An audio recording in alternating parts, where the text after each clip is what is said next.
ကျွန်တော်ပုံမြင်တစ်ပုဒ်ပြောပြမယ်ဟိုတုန်းကအရွယ်ရောက်လာတဲ့လူငယ်လူရွယ်တွေကထုံးစံတိုင်းပေါ့တိတပမောက္ခကြီးစီမှာပညာတော်သင်သွားရတယ်ပညာသွားသင်ရတယ်ပေါ့အလုံးနဲ့ပမောက္ခကြီးစီမှာပညာသင်နဲ့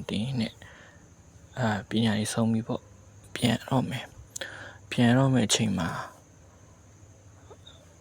လမ်းတူတဲ့ပြန်ဖို့လမ်းတူတဲ့တငယ်ချင်းတွေပေါ့တငယ်ချင်း၄ယောက်ကစုမိသွားတယ်အားနဲ့ဟုတ်ပြီအဲ့ဆိုငါတို့အတူတူပြန်အောင်ဆိုပြီးတော့သူတို့တွေအတူတူပြန်ခဲ့ကြတယ်သူတို့၄ယောက်က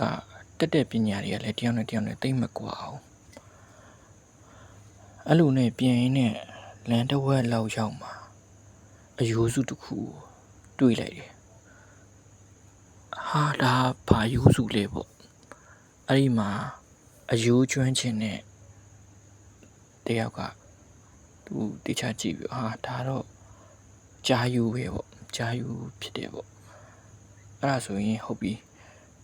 ဒီကြားယိုးငါပြန်ဆက်မယ်ပေါ့ဆိုပြီးတော့အဲ့ကြားယိုးသူရဲ့ပညာနဲ့ပြန်ဆက်လိုက်တယ်နောက်တစ်ယောက်ကဖဲတဲ့ငါအသွေးအသားထည့်တယ်ပေါ့ဆိုပြီးတော့အသွေးအသားကိုထည့်လိုက်တယ်နောက်တစ်ယောက်ကသူကအမွှေးမြင့်နေထည့်တယ်ဆိုတော့အမွှေးမြင့်နေထည့်လိုက်တဲ့အခါမှာ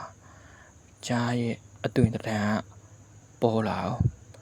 အဲ့ဒါနဲ့နောက်ဆုံးတစ်ယောက်ကဖဲတဲ့ဆိုပြီးတော့သူ့ရဲ့ပညာကိုကောင်းအသုံးချလိုက်တယ်အဲ့ဒါကတော့သူကဘာပညာလဲဆိုတော့သူကအသက်ကိုထည့်တဲ့ပညာပေါ့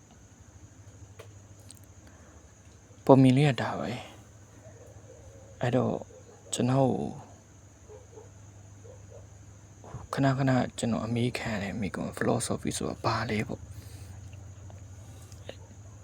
အဲ့တော့ philosophy ဆိုတာဘာလဲဆိုရင်မိကွန်ဖြေဖို့အဖြေကဒီပုံမြင်လေးပါပဲတစ်စက်တည်းပဲဘာလို့ philosophy ကအရေးကြီးလဲအရေးပါလဲတိကိုတိထားတဲ့အရာလဲဆိုတာဒီပုံမြင်လေးနားထောင်ပြီးရင်တည်သွားမှာပါကျေးဇူးတင်ပါတယ်ကျွန်တော်မင်းတဟန်ပါ